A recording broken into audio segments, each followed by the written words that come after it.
In the 1990s, a new cybersecurity movement began taking shape among a small and passionate community to protect a world becoming more connected through the internet.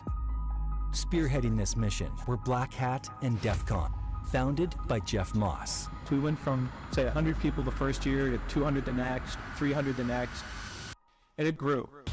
Stories and talks that happened at Black Hat affected the world later. بالشراكة مع بلاك هات أكبر فعالية تقنية في العالم بتجيب لكم هاك من لاس فيغاس إلى الرياض مباشرة. What began as @hack in 2021 has grown into Black Hat Middle East and Africa over 4 epic editions. A result of having the right partners in the right market. With the 2024 edition being the largest cybersecurity event in the world to date. And a community growing at the same unstoppable pace. أصبحت فعالية بلاك هات بنسخة الرياض الفعالية الأكثر حضوراً في مجال الأمن السيبراني على مستوى العالم. And featuring the biggest in-person capture the flag competition globally. Absolutely necessary to have events like this to bring thought leaders together. This year, more than 500 brands are here, with over 400 coming from around the world, growing rapidly in reach and impact. Black Hat Middle East and Africa has become the world's largest cybersecurity event, covering the space of 6 coliseums in just 4 editions. My first impression is how large it is, and it's one of the most attended cyber events in the world. 4 editions, packed with content equal to 5 FIFA World Cups, featuring the top minds in cybersecurity. The collective distance participants have traveled to the show over 4 editions is greater than the distance from Earth to Mars. Black Hat Middle East and Africa, empowering the growing cybersecurity community with the tools, knowledge, and networks to keep the world safer than ever before. And right at the center of this unstoppable cybersecurity revolution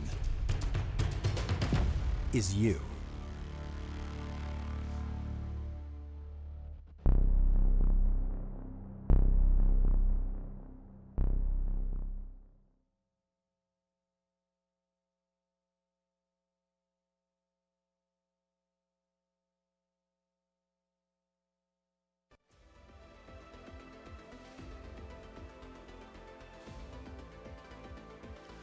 Welcome to Black Hat MEA 2024.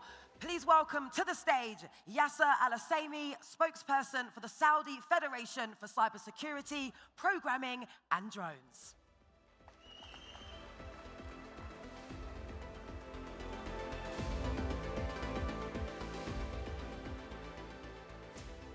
بسم الله والصلاة والسلام على أشرف الأنبياء والمرسلين سيدنا محمد وعلى آله وصحبه أجمعين.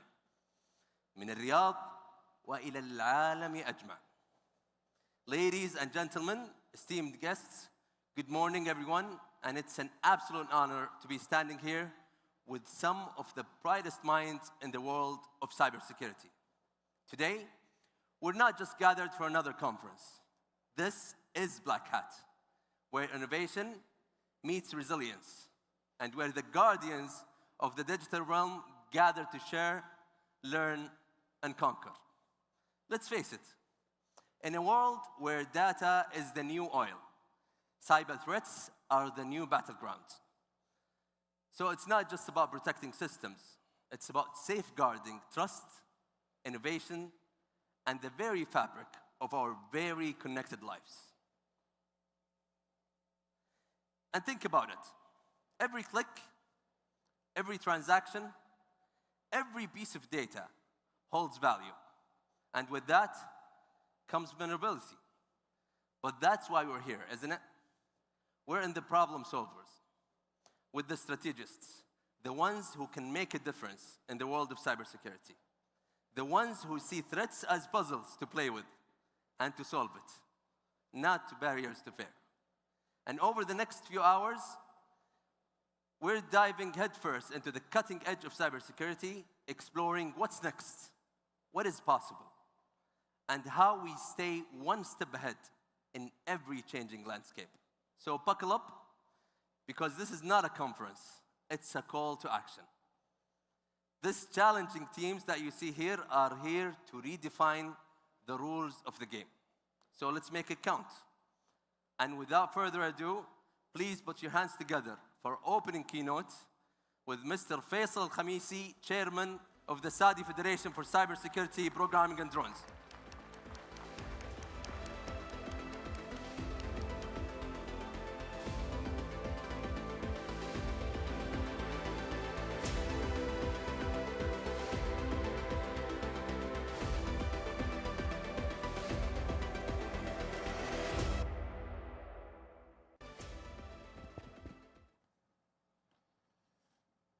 مساكم الله بالخير.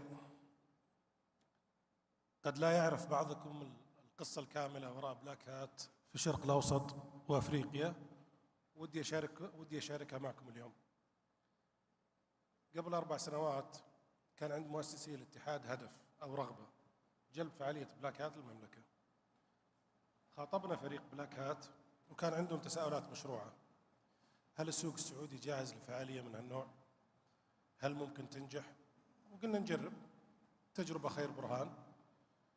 أطلقنا بلاك هات في عام 2011 بنسخته الأولى، كان بمسمى هاك للإجابة على هذه التساؤلات.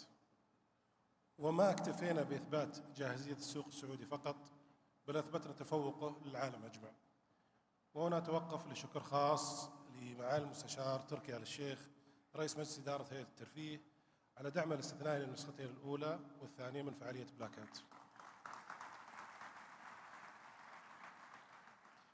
في أول نسخة كانت البداية جريئة، استضفنا 155 علامة تجارية، واليوم في نسختنا الرابعة أصبحنا وجهة عالمية تستقطب أكثر من 450 علامة تجارية بنمو يقارب ضعفين على النسخة الأولى.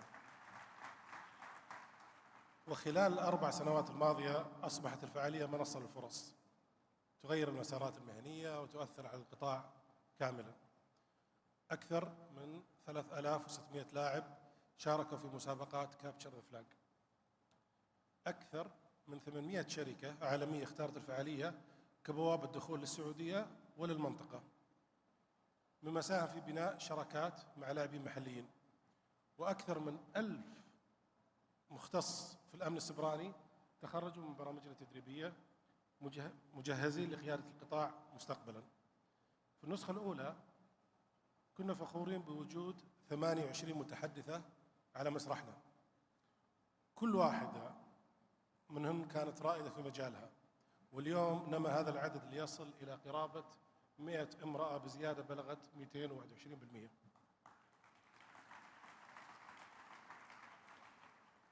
وهذه مجرد البداية. احنا ملتزمين بخلق منصة تكون فيها المرأة قائدة، تدفع القطاع للأمام وتترك أثر دائم. في عام 2023 حققنا إنجاز استثنائي. أصبح بلاك هات الشرق الأوسط وأفريقيا الحدث الأكثر حضوراً في مجال الأمن السبراني على مستوى العالم. كانت لحظة فخر، ليس بسبب الأرقام فقط بل ما تمثله، فقد تجاوزنا بأكثر من ضعف ما حققناه في النسخة الأولى لترسخ الرياض مكانتها كعاصمة عالمية للأمن السبراني. واليوم وبفخر كبير أعلن أيضاً أن بلاك هات الشرق الأوسط وأفريقيا أصبح رسمياً أكبر حدث للأمن السبراني في العالم من حيث المساحة. أيضاً النمو بما يقارب الضعف يجسد المكانة المتنامية الفعالية على الصعيد العالمي، وحجم المشاركة المتزايدة عاماً بعد عام. ولا يمكن أن يتم أي نجاح دون وجود دعم قوي وشركاء ملتزمين. ولولا الرعاة وشركائنا الاستراتيجيين لما تمكنا من الوصول بهذا الحدث إلى آفاق جديدة وتقديم تجربة استثنائية تجمع بين التعلم والتواصل بشكل مميز. شكراً ل-STC. سرار، هبوب، سايت، وسبراني. والشكر موصول لكل شريك، راعي، عارض، متحدث ومشارك. أنتم القوة المحركة، وشغفكم هو ما يجعل هذا الحدث تجربة مميزة أثرها يدوم أبعد من هذه القاعات. هذه الفعالية ليست مجرد حدث سنوي للأمن السبراني، هي تجربة تبرز قيادة المملكة في تشكيل مستقبل هذا القطاع المهم. على مدار الأيام الثلاثة القادمة ستعيشون تجربة فريدة من نوعها مع أكثر من 350 متحدث، وتتعرفون على أحدث الابتكارات من خلال أكثر من 450 شركة عارضة، بالإضافة إلى المشاركة في 10 أنشطة متنوعة داخل منطقة الفعاليات، من اختراق الطائرات، المنازل الذكية، إلى تحديات كابتشر فلاج ومسابقات بق باونتي العالمية. استمتعوا بالأيام القادمة، واترككم الآن مع لمحة سريعة عما ينتظركم. شكرا لكم.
Thank you, Mr. Faisal Khamisi, Chairman of the Saudi Federation for Cybersecurity, Programming and Drones. And before I introduce our next speaker on stage, you've seen it here, there's a huge show waiting for you, whether it's business on this hall or pleasure on the end. The other one have multiple activations that we keep adding every year.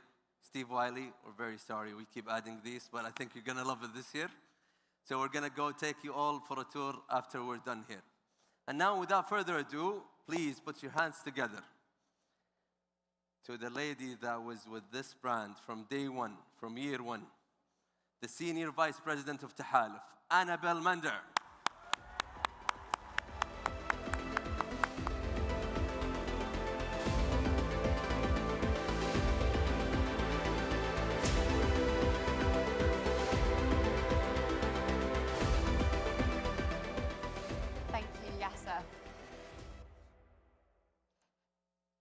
Good afternoon, everybody.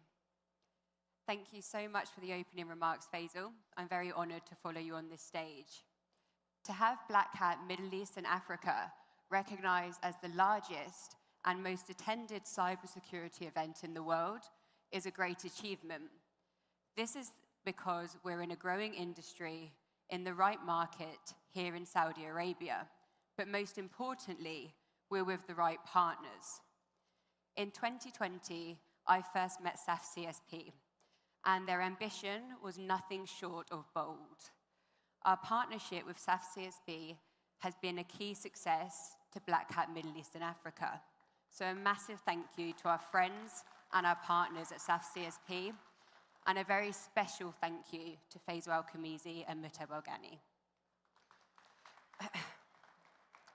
For us, it's not just about being the largest or the most attended cybersecurity event in the world. It's our global reach that sets us apart. The event continues to grow year on year. We've seen a phenomenal increase in our exhibitor brands, with an increase of 45%. What's even more remarkable is that 80% of these brands are international, showcasing Saudi Arabia's emergence as a central hub for global cybersecurity. Behind me, you'll see a snapshot of some of the world-class brands that are exhibiting here today. A significant amount of these brands are coming to Saudi Arabia for the first time, really cementing the kingdom's position as a premier destination for cybersecurity, business, and innovation. At Tahal, we pride ourselves on exceptional content, and this year, Black Hat MEA raises the bar again. We've increased our speaker faculty by 20%. We're delivering over 250 hours of content, which is a 51% increase year on year. 65% of our speakers have traveled in from major international hubs across the globe. This includes major CISOs from globally renowned companies such as SoftBank, Unilever, and BNP, amongst many others. This year, we had more chapter meetings than ever. These are community-led meetups designed to help individuals learn, engage, whilst upskilling the region. We hosted these gatherings in Dubai, Sharjah, Abu Dhabi, Muscat, Doha, and Riyadh. And we have plans in the very near future to expand to Kuwait and Bahrain. However, in typical Black Hat fashion, we're always thinking bigger. Looking ahead, our vision for next year includes expanding these chapters on a global scale and hosting meetings in major international markets. So if anybody here today in the audience has suggestions for our next chapter meetup, then definitely let the team know, and we'll try to make that happen. The success here today would not be possible without our incredible partners. So echoing on from Faisal, and I can see a lot of you in the first few rows here, we really want to thank you for helping us create a movement that has genuine impact. And finally, I want to thank my team at Tahal. I am proud and honored to work with each and every one of you every single day. And thank you to the audience and the attendees. Have an amazing event. I really hope you enjoy it. Thank you.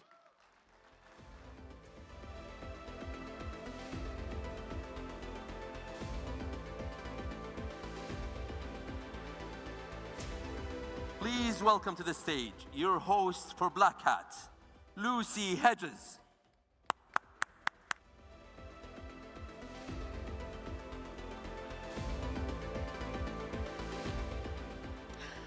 Your Excellencies, ladies and gentlemen, hello and welcome to Black Hat MEA 2024. Now, first of all, I've just got to say, how epic was that opening video, along with the lights and that brain-shattering audio? I think it's done a fantastic job of really encapsulating what the next 3 days are going to be all about. And I don't know about you, but I am very, very excited about what we have in store for you guys over the next 3 days. And after what can only be described as a brilliant opening ceremony and some fantastic opening remarks, it is my absolute pleasure and it's my honor to welcome you all to Black Hat MEA. So thank you, Faisal, Yasser, and Annabelle, for kicking things off nicely. I do hope you're all sitting comfortably and are suitably excited for what is set to be an incredibly insightful, informative, eye-opening, and very fun few days as we dive into the world of all things cybersecurity. Now, I should probably start by introducing myself. That's me, and a stark reminder that I need some new headshots. I'm a technology journalist from the UK and someone who you'll often see talking tech and travel on the BBC. Now, as a technology journalist and the former technology editor for the Metro newspaper in the UK, and one of the biggest newspapers in the UK, I am someone who covers the multifaceted world of cybersecurity in its many, many forms. So I am very excited to be here and to share the stage with top international experts in the cybersecurity community and to learn from some of the greatest minds in the industry and no doubt have my mind blown in the process. Now, as the cybersecurity sector continues to rapidly develop and the threats and challenges, as well as the innovations it faces, continue to grow at such an exponential pace, it is more important than ever to create a global stage to discuss all things cybersecurity and to strengthen our knowledge to protect against those nefarious cyber criminals. And this is the place to do it. Black Hat Middle East and Africa is the leading cybersecurity conference and exhibition, of course, held here in beautiful Riyadh. And it's the biggest cybersecurity event on the planet, bringing together cybersecurity professionals, cutting-edge technologists, solution providers, thought leaders, and decision makers from all corners of the world. And as the most respected informational security event series on an international scale, Black Hat is on hand to provide the security community with the latest, most technical, relevant, and cutting-edge research, developments, and trends. Now, I'm sure I do not need to tell you that cyber threats are an increasing risk in today's highly digitized economy, and that a distinct lack of awareness and discourse really contributes to growth in attacks. So through Black Hat, the private and public sector have a real opportunity here to address this issue of national and regional importance and develop strategies to mitigate all those risks. Now, over the course of this 3-day cybersecurity convention, we are bringing together some of the world's leading InfoSec execs and speakers, cybersecurity specialists, and experts from global technology and cybersecurity firms, global CISOs from front-page companies, elite and ethical hackers, and Black Hat-approved trainers. Now, we have hundreds of vendors ranging from the world-famous to niche startup innovators who have set up their stands to show off cutting-edge services and products. Headline security vulnerabilities will be exploited, new tools demonstrated, and breaking new intelligence about InfoSec will be shared. With around 40,000 attendees expected and more than 450 exhibitors, as well as over 350 speakers from the likes of Prada, Jaguar Land Rover, Unilever, Scale AI, Adobe, Bayer, and Airbnb, just to name a few. Black Hat MEA has cemented itself as the biggest cybersecurity event in the Middle East and North Africa, and the most influential. So it goes without saying that this is an incredibly huge achievement for the region. Now, we have a lot going on over the next 3 days and some brilliant keynotes, fireside chats, panel discussions, and speakers who will be taking to the exec summit stage to share their incredibly insightful knowledge and expertise and ultimately inspire the Middle East's growing cybersecurity community while helping to ensure that the great goals of Vision 2030 remain secure and safe from criminal and hostile cyber threats within the information security community. And today, we are covering all kinds of topics from deepfake attacks, encryption, human firewalls, and advanced threat detection, to protecting vulnerable users, the power of diversity in cybersecurity, and hacking in outer space, which is something I'm very looking forward to hearing all about. And we, of course, could not talk cybersecurity without mentioning artificial intelligence, which has, without a doubt, completely revolutionized and transformed the nature of cyber threats and revolutionized the way that we defend against and respond to them. So AI not only enhances real-time threat analysis, but also anticipates potential vulnerabilities before they can be exploited. But it also raises questions like, how do we keep AI secure from being manipulated or turned against us? You know, as much as it's a shield, it can also be a double-edged sword, making ethical and regulatory considerations critical in this rapidly evolving landscape. So the idea here, guys, is that Black Hat is here to educate and empower the global InfoSec community while helping it thrive through real business opportunities and creating a vital hub for game-changing cybersecurity training and trends, and of course, the most exciting developments. Now, I do not need to tell you that hosting Black Hat in the region is of extreme national and global importance, and it really is set to be a great 3 days. So, on that note, I think we should kick things off and get the largest cybersecurity event on the planet started, don't you? So, to kick things off, our first keynote, Guarding the Ballot, dives into one of the most pressing challenges of the digital age, protecting the integrity of elections. So please join me in welcoming to the stage Global Chief Information Security Officer, Kirsten Davies.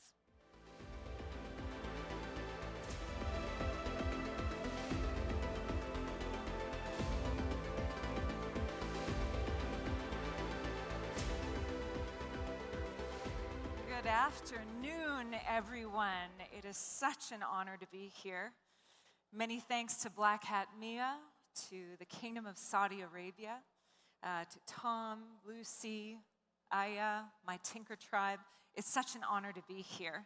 You may be wondering why I'm talking about guarding the ballot. Well, once I departed Unilever at the end of June, I actually launched a nonprofit called the Institute for Cyber Civics. What are we doing?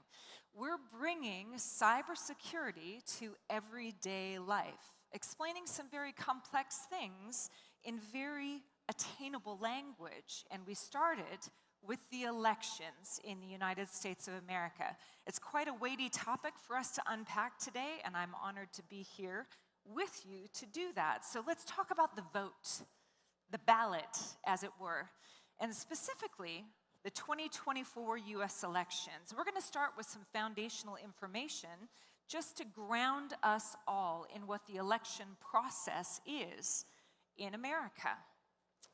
You might think America is a democracy. It's not. We're a constitutional republic. What does that mean? Well, I'll give you an analogy.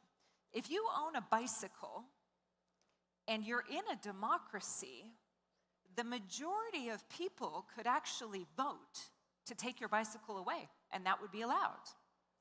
In a constitutional republic, the individual rights are actually protected by what? The law of the land, our US Constitution. In the Constitution, we have what's called the Bill of Rights. The very first right is the freedom of speech, the voice. And the voice of the individual, when it comes to freedom of speech, choosing leaders, is the vote.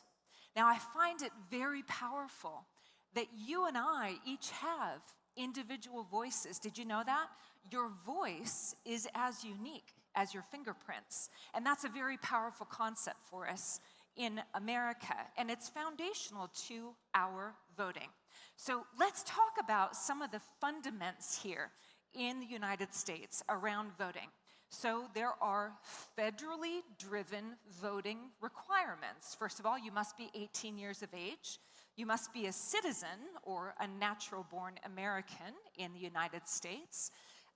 You need to be a resident of the state in which you register to vote, which means you have to register to vote.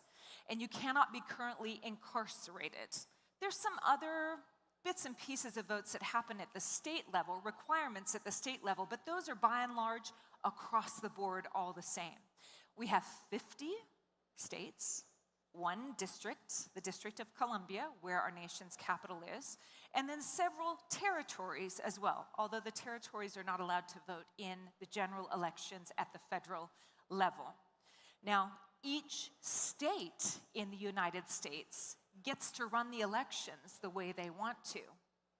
Sometimes, even it's run at the county level, okay? Processes vary. Sometimes it's a hand-counted ballot. Sometimes it's a voting machine that counts all the ballots. Sometimes it's a hybrid system. There are multitudes of technologies that are used, and all of those can vary even from county to county. It's really quite complex and a lot when you consider the size of the United States of America. You'll see on the far side over there talking about registering as well. Some states, when you register to get your driver's license, you're automatically registered to vote. So that means you can go and vote.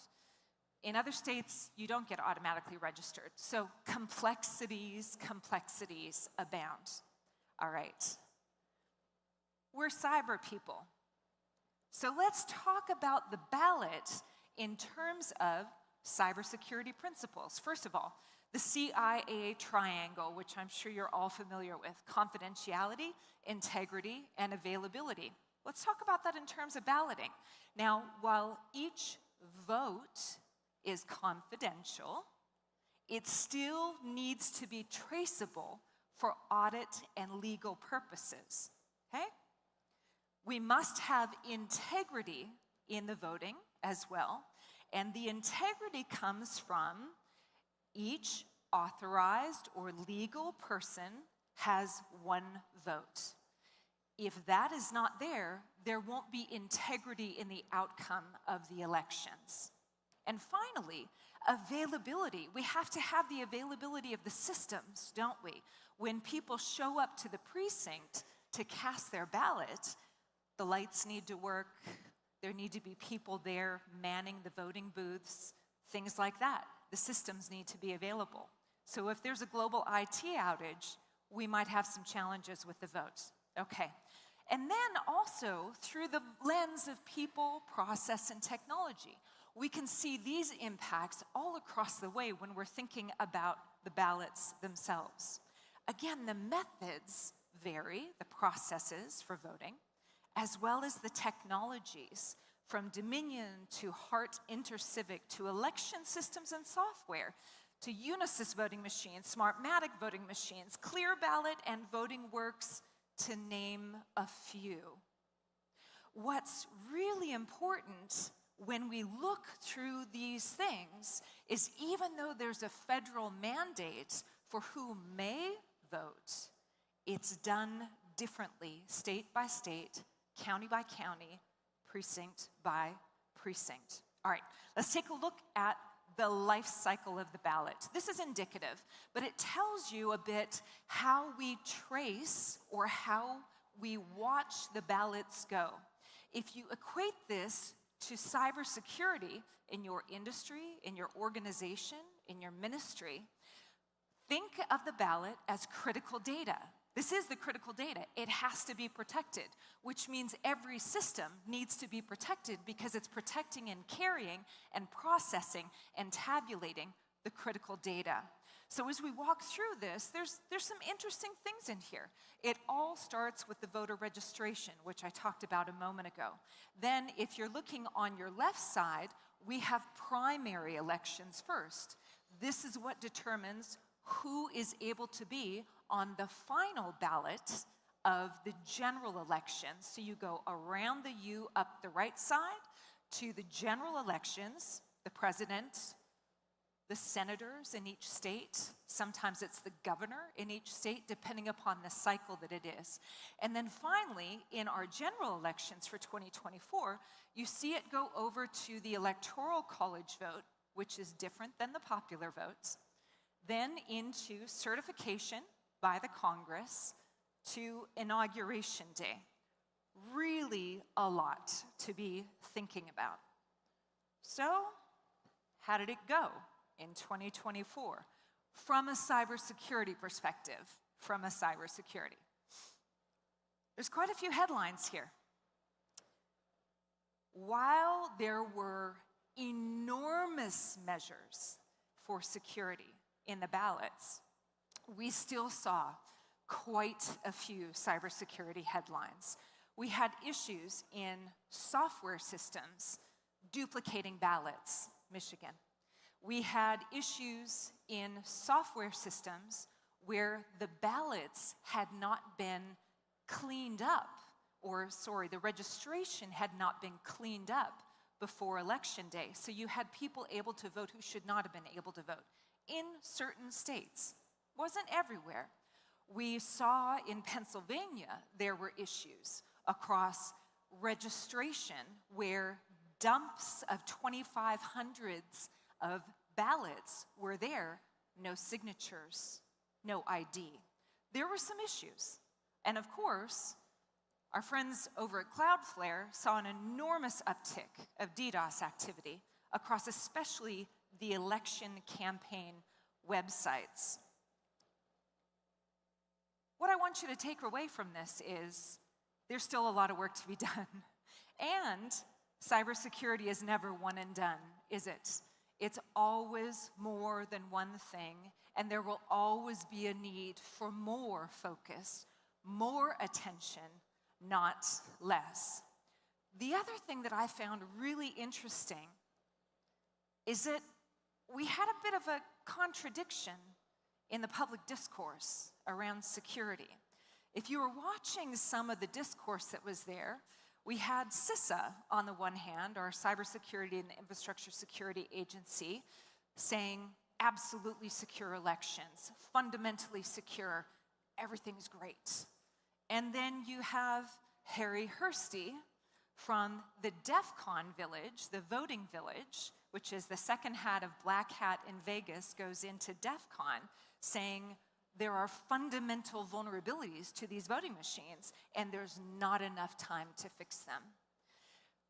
What we are also seeing is that the citizenry in the US is pushing for more security, more integrity. And even in my home state of Idaho, where I used to call home, I live in Tennessee now, but I'm from Idaho. Even in Idaho, one of the major counties there is considering making the entirety of the vote transparent, which is interesting when we hearken back to the CIA triangle of confidentiality, isn't it? But this is all in order to support election integrity and security and trust in the balloting process. I put together an indicative view then of the vulnerabilities we might see across this. Why is this important? You know, as security professionals, we need to, without bias, with objectivity, look at what we are protecting. We look across the most critical assets and intellectual property in our organizations. We are charged with protecting the most sensitive and critical data, are we not? And even in the most sacred parts of our governments and the election processes in America, we need to be unafraid to look at these things. And we do so by conducting risk analyses. This is what we all do as security professionals. It's essentially a business impact analysis, isn't it? So when we put our thinking caps on of what it looks like to do threat modeling, this is some of what it looks like across the election process. And you can see where there would be people vulnerabilities, of where people need to be or not, where there's information flowing or misinformation flowing or lack of information that's there, to the processes, which is people showing up to cast their ballot, people sending in mail-in ballots, ballot boxes, drop boxes, things like this, technologies of which I've already gone through, multiple systems with multiple vulnerabilities, right? Because there is no such thing as 100% secure. So when we think about how we guard the ballot, we need to be thinking through how would we approach this, and how would we look at it with an attacker's mindset of where the vulnerabilities might be perpetrated.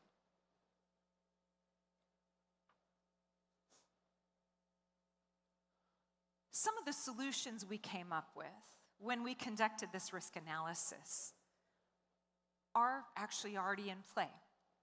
Remember, states and counties can run the elections the way they choose to. And this is also one of the challenges we have in America right now. So as we look through what potential solutions might be, we realize this is a journey. Security is a journey. It's not a destination.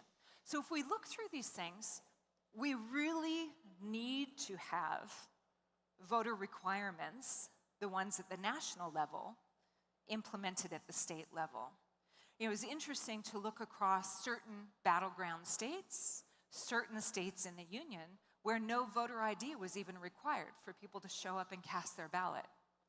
Likewise, in certain states where there were mail-in ballots or drop-off ballots, the signatures were not required to be matched to the signatures that were on file. say, for example, at the driver booth where you get your driver's license itself. Another thing that's really interesting around this that we might see with the incoming administration with President Trump is the one here in the bottom left. There is a push for one-day, in-person, hand-marked ballots across the United States of America. Interesting.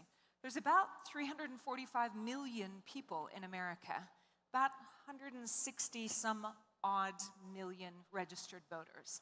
That would be quite an undertaking. There's also new technology that's coming out that would implement the blockchain if we wanted to go to pure digital voting only, or even perhaps a mobile phone where you have to use Face ID. There's a lot of ways in which this could be done. I think it is important that this does move forward. Misinformation, disinformation, malinformation, lack of information, also a big topic. And I think that we're going to be seeing more and more of this coming to light. And also the battle against AI-driven or AI-enhanced content. We saw some of that in the 2024 elections.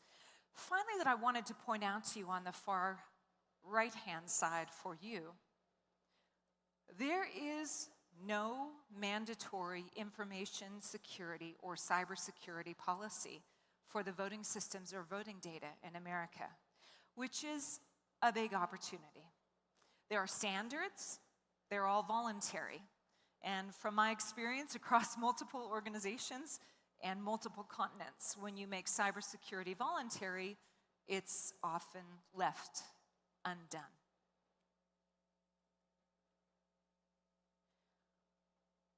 As is true in everyday security work, guarding the ballot is a journey, it's not a destination. I'm so grateful to have been here with you all today. Thank you for joining me in this journey, and enjoy the Black Hat Conference.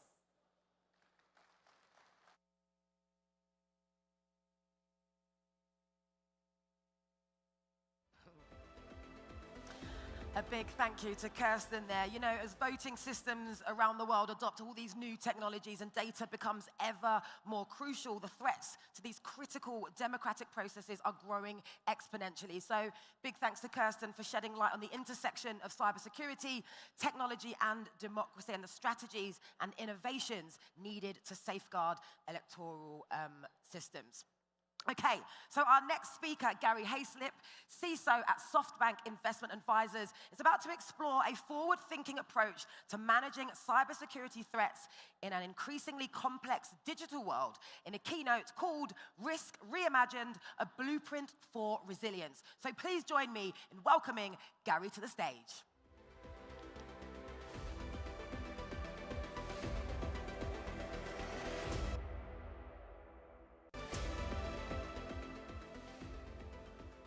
Good afternoon. I want to say thank you for having me. I wasn't able to make it last year, and I'm really glad I got a chance to attend this year. The discussion I'm going to go ahead and cover is about resilience, but it's a different approach to resilience. One of the things I've learned in doing cyber for over 25 years is resilience is beyond just technology. It's about, the controls and the people and the culture of the business. When I was asked to go ahead and cover this topic, at first I was kind of intimidated because I was like, how am I going to put close to 30 years of experience in 20 minutes? And I decided instead to break it down to a couple of case studies and to walk you through how I myself have done it and the different roles that I've been as a CISO. So to begin, let's go ahead and just cover some basic definitions. You will hear typically when people talk about resilience, they talk about frameworks. And frameworks, honestly, are just a roadmap. They're just an approach in which to be able to manage risk. They should not be in stone. Most of us CISOs, when we look at them, we look at them as a place to begin, a place to start, for managing risk. The second thing is dealing with systemic risk. Systemic risk is the type of risk that CISOs are interested in and trying to manage, that security practitioners are concerned about.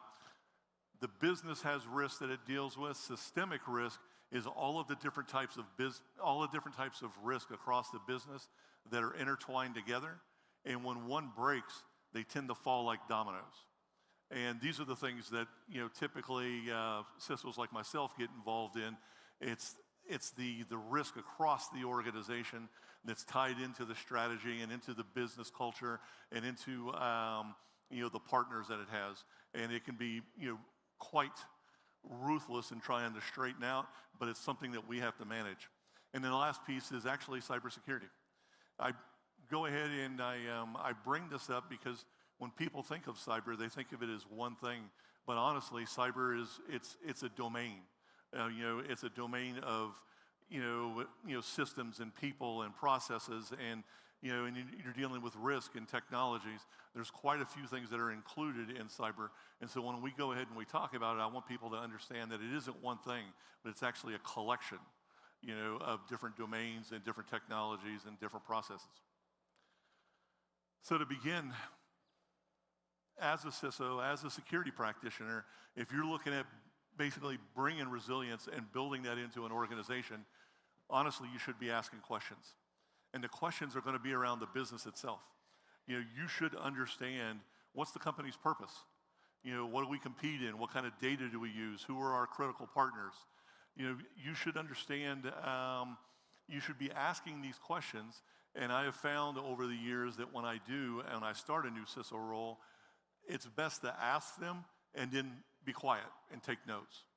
And the stakeholders that you talk to, take this information from them, because you're going to use it to develop your security program. You're going to use it to develop the technologies that are important for you, that are important for the business. So to be effective, you need to ask these questions and to be able to collect this information. And to go ahead and demonstrate this, I'm going to walk you through the next 4 case studies and show you the different approaches I used at each time that I took on a new CISO role. So for the first one, it's the U.S. federal government. I was in the military, retired from the military, and then I was a CISO for the U.S. Navy for a number of years. In this time, I was a CISO. I was also a deputy CIO. I was dealing with massive networks and consolidation, and we had an amazing amount of legacy, technologies and stuff that we had to go ahead and manage. And unfortunately, the way the culture was there at this organization where I was at, it was pretty rigid. It was pretty contained to where you had to follow specific rules. You had to follow specific frameworks. And so you couldn't make those changes. You couldn't shift from that. So instead, you have to go ahead and find other approaches to be able to understand what kind of security are you going to put in place. So for myself, what we did was we met with the stakeholders. We were having to collapse 5 networks across commercial shipyards and pull all these things together. And to be able to do that effectively and not interfere with the business, we had to spend time with the stakeholders and understand how they did work and understand what data and what technologies was important to them. In the end of it, at the end of my time there, the biggest thing from an education standpoint that I learned was managing that risk and building resilience, and that type of network that I had to build for the government was a team sport. It was more than just IT and InfoSec. It included the stakeholders across all of the 40-some different departments that I was working with to understand what was important, and also working extensively with IT and with finance and stuff to control what technologies were purchased and what we were building. The next example is the city of San Diego. I left working for the federal government as I finished up my MBA and went to the city of San Diego as their first CISO. What was unique in this environment was, again, a very different culture, massive smart city projects, and just huge networks that were sprawling across, networks. Sprawling across the city, supplying services to 4 million citizens.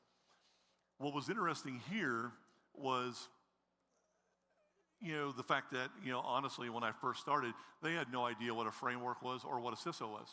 They knew they needed somebody to go ahead and manage security, so I had a lot of work to do to go ahead and educate them and explain why I was there and what the purpose was and what we were going to do. used different frameworks this time because I was allowed to go ahead and approach and manage this risk. And so we, handled credit cards. We decided, that I was going to use NIST cybersecurity framework as our approach to be able to manage our risk. The big thing I found there with the culture and what I was dealing with the city was that it was all about relationships. Many of the people that worked and many of the stakeholders there had known each other for years, had known each other for decades. They had worked close together. And so it was extremely important to meet them for lunch. As I said, with the fish tacos, establishing your champions, is meeting them, talking with them, finding out what their issues were, finding out where I could go ahead and help them. And one of the things I learned was I wasn't going to be able to help everybody. Many of them didn't even want cybersecurity. They didn't even want me to get involved. But there were those that were like, hey, I could use your help. Let's go ahead and let's do a project together. Let's get started. And so you find your champions. You find your place to go ahead and start. You start, you work with your stakeholders. You do your first assessment. You baseline your risk. You start building, your budget. I did a lot of creative work there where I was allowed to partner with startups. I partnered with a lot of the federal agencies to be able to pull in grant funding. It was a very unique environment. And in the end, the education piece for me as I transitioned to my next role was that not only was culture important, but it was the relationship piece of establishing trust within your various stakeholders so that they knew the purpose of why you were there and that cybersecurity actually did bring value to the business. The next one, as I left the city of San Diego, I went to Webroot. I spent 3 years at Webroot doing cybersecurity, rebuilding their CISO program. And what was interesting there was they were doing an amazing amount of M&As, working across many of the dev teams and the product teams, working with customers. But again, it was helping them understand what the CISO role was there for, and how we were going to build resilience, how we were going to go ahead and bring security, into the organization. Again, it was a different approach. Instead of using NIST CSF, it's an international company. We're working across the EU. GDPR at that time was coming really heavy that we had to go ahead and get ready for it. And so we decided to use ISO 27001 as our framework. We became very focused on data governance, and we became very focused on the handling of credit card data.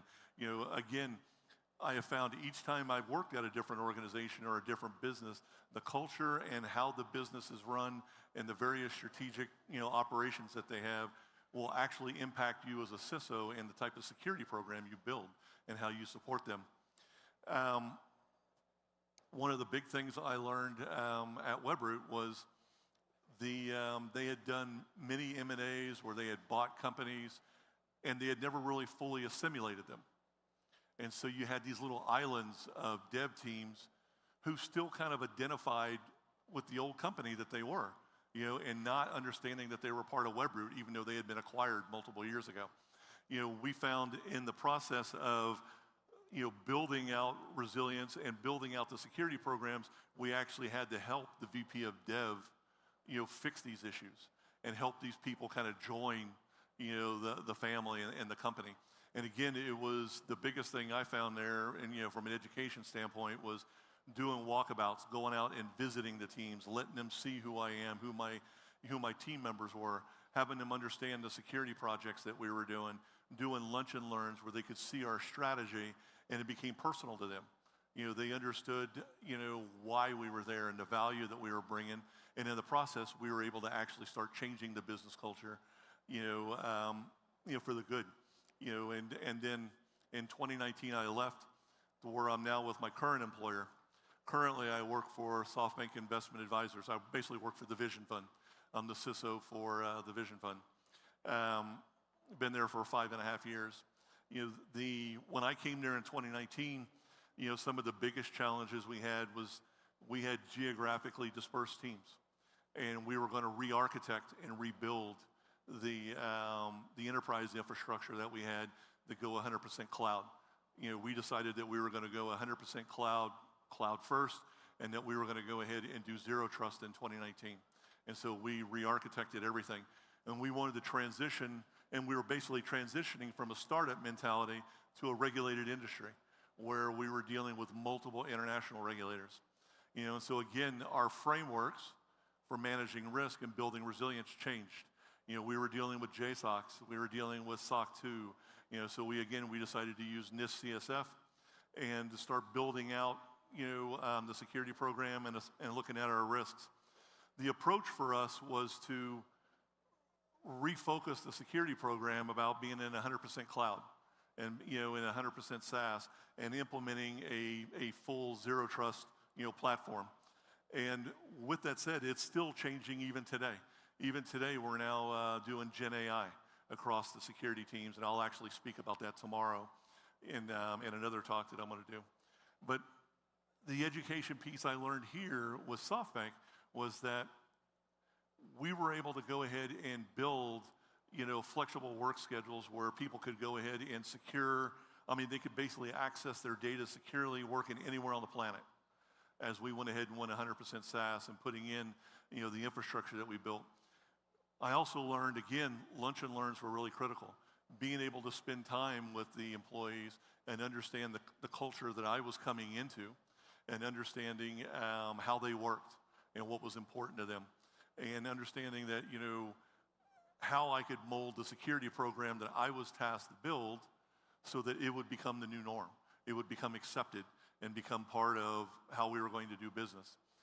Each one of these, roles over the last 20 years that I've done, I have built security programs that were focused on the business, and all of it was just understanding what was important, understanding the culture and how the company operated.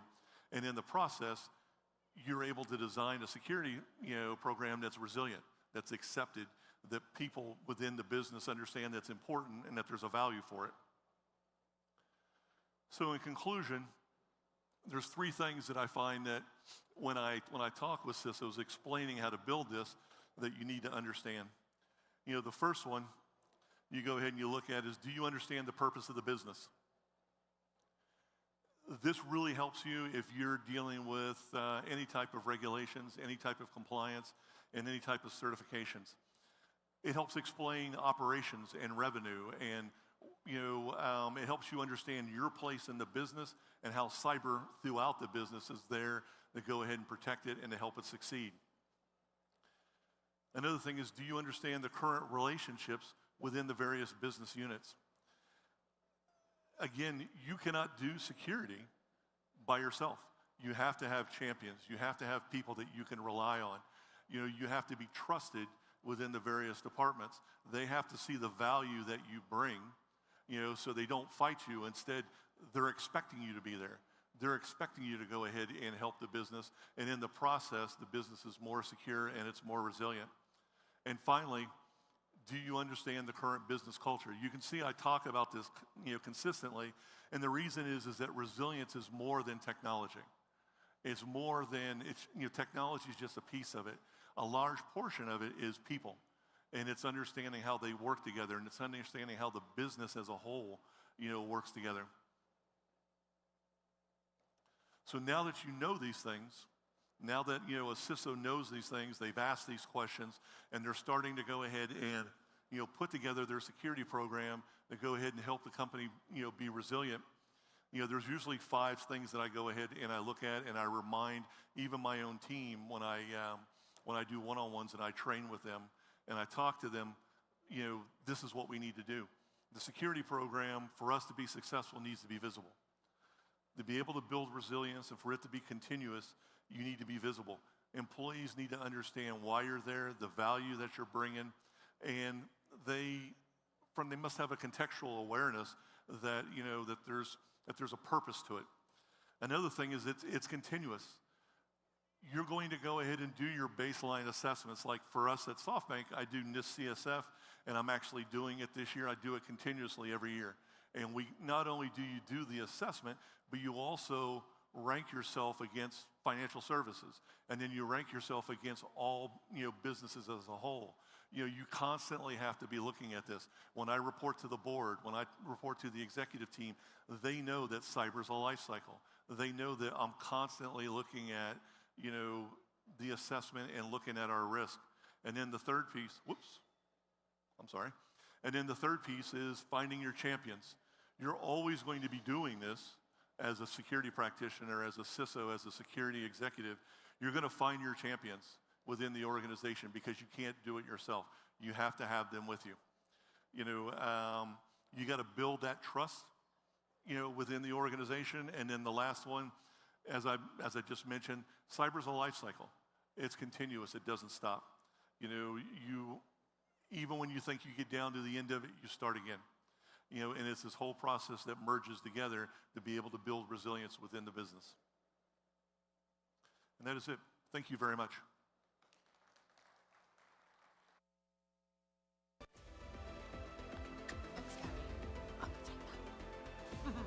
A big thank you to Gary there, and another brilliant presentation emphasizing the need for organizations to shift from reactive risk management to proactive, adaptive framework that builds trust and, of course, long-term resilience. Now, like I mentioned during my intro, if some of you were there for that, we have got a lot going on over the next 3 days. We are cramming in a lot of content. We have over 350 speakers, over 180 briefing sessions, over 4